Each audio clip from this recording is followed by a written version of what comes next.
Alejandra, a 3 años de la erupción del volcán, el hospital fue un ente fundamental para toda la población. ¿Cómo se vivieron esos días? Bueno, mira, al principio teníamos nosotros, al mediodía fuimos a reunir Defensa Civil con la alerta naranja y la noticia de que podía haber erupcionado el volcán era inminente. Y bueno, estábamos reunidos cuando esto sucedió y teníamos 2 horas para más o menos tener una organización sanitaria en ese momento. Así que bueno, advertimos a los médicos de guardia, se tuvo que reorganizar toda la atención del hospital, pero la parte más complicada no fue la organización del hospital, sino fue después contener a la población con todo lo que nosotros no sabíamos que iba a suceder. No sabíamos en ese momento si el agua se podía tomar, si lo que se respiraba se podía respirar o no. Entonces nuestra incertidumbre en las primeras 48 horas hasta que pudimos analizar y vino el vulcanólogo y nos tranquilizó, fue muy complicado y una situación de mucha incertidumbre. Y era muy difícil en ese momento darle a la población información y contenerla para que no salieran corriendo, que no se desesperaran, qué había que hacer, todos los consejos. Bueno, esa fue la parte más difícil para Salud en realidad. A medida que pasaron los días y bueno, ya obtenían más información, se podían detectar algunos casos, me imagino, con algún problema respiratorio, seguramente que venían a hacer su consulta aquí. ¿Cómo ustedes trataban esos temas? Bueno, mira, lo bueno fue que a pesar de lo que uno esperaba, hubo menos consultas de lo que estimábamos que iba a haber. Se reorganizó toda el funcionamiento del hospital porque sumado a eso había movimientos sísmicos y demás. Entonces se reorganizó el hospital en la puerta de entrada, el hospital viejito, no era este hospital, era el otro hospital. Se derivaron todos los pacientes internados y todos los con posibilidad de tener un parto o de una cirugía y demás, porque era muy complicado estar en la ruta en ese momento.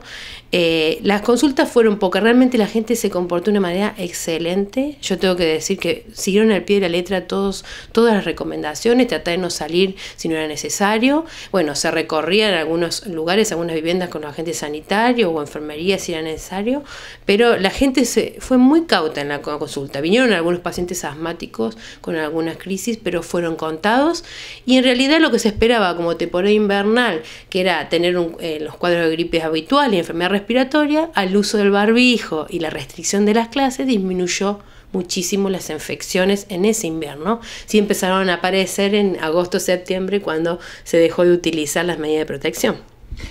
Y a medida que fue pasando el tema de la ceniza, ¿no? Del tema de respirar, también seguramente alguna consulta oftalmológica, ¿aparecen más consultas o vecinos preocupados por la consecuencia de lo que podría haber dejado el volcán? Sí, hubo mucha preocupación porque, bueno, si vos buscabas información sobre las consecuencias, era muy variado. Hablaba desde reagudización de una enfermedad respiratoria a un cáncer de pulmón, entonces era muy variado y la gente sí tenía miedo al respecto. Lo que más preocupó fue lo respiratorio. Después hubo complicaciones, sí, oculares y dermatológicas. En la piel también el agua se había puesto más dura, era diferente.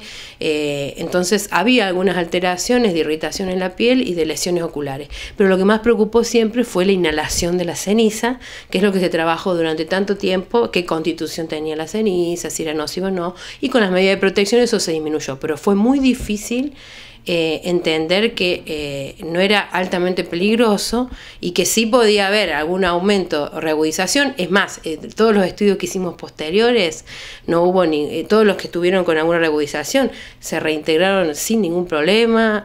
Hubo más irritabilidad respiratoria, de garganta, de laringe, pero no hubo ninguna complicación ni secuela posterior a la inhalación de la ceniza. Alejandra, como profesional y llevando al frente, ¿no?, esta institución que en ese momento también, como decías, era una contención para la población.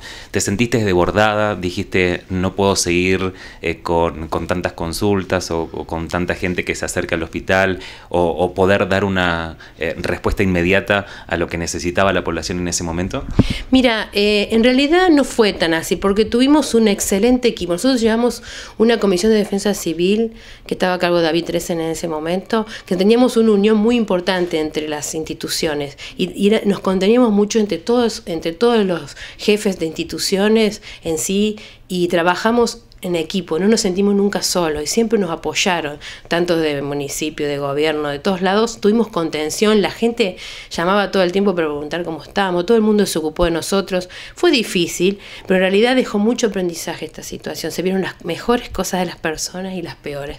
En realidad para mí fue ganancia haber participado de esto, porque era un momento donde uno realmente tenía que tomar decisiones, definir, y bueno, era una oportunidad muy interesante de la conducción para todos los que trabajamos, y en realidad no nos sentimos solos, al contrario, nos sentimos muy apoyados, muy contenidos entre la gente de la misma localidad y los mismos compañeros que veníamos trabajando hace años en esto, ¿no? ¿Fue la mayor emergencia que te tocó vivir?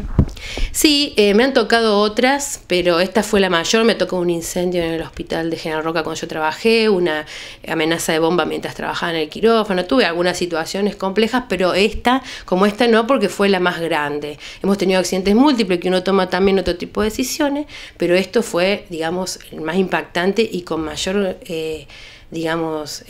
mucha gente afectada, entonces era una población completa y había que tomar decisiones difíciles. Esta fue, de todas, fue la más grave, digamos, ¿no? Hoy no sigue habiendo, por ejemplo, grandes preocupaciones que tiene que ver relacionado a la erupción volcánica. Creo que se resolvió y que la gente también fue sanando esa experiencia con la recuperación de la localidad, ¿no?